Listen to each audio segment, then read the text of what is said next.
The Second Amendment, written to protect the state's right to maintain a militia or the citizen's right to own a firearm. That's the big question. Originally, the first drafts had a religious exemption clause that eventually was removed. Other amendments were offered that guaranteed individuals the right to weapons were turned down.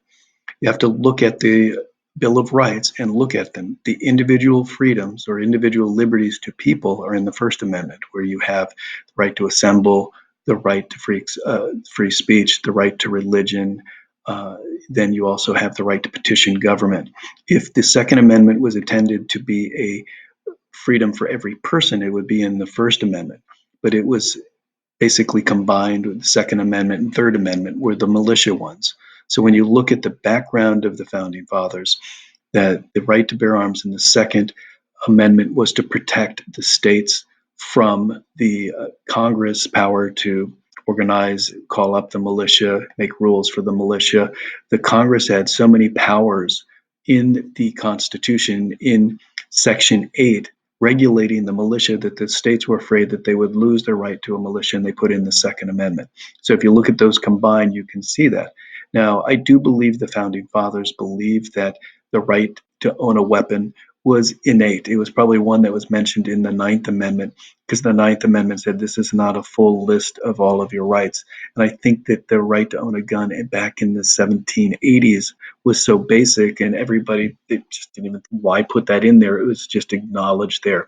So to me, I consider the right to own a gun is really in the Ninth Amendment.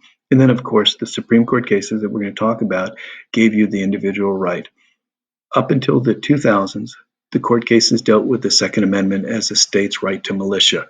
They were looking at the types of weapons, were the weapons compatible to a militia? They were looking at, and they were able to ban, automatic machine guns.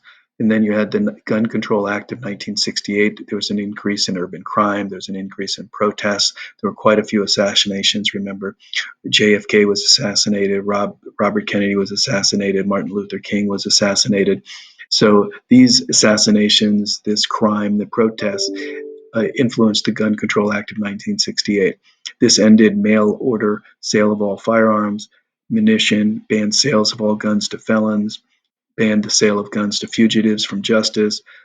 Illegal drug users could not buy guns. People with mental illnesses, those dishonorably discharged from the military could not buy guns. This was found to be constitutional, and this was the right of the government to regulate guns was allowed all the way through until the basically 2010s and so on like this. So the Second Amendment, there is no unlimited freedom of owning a firearm or weapon. In the original, it was about militia.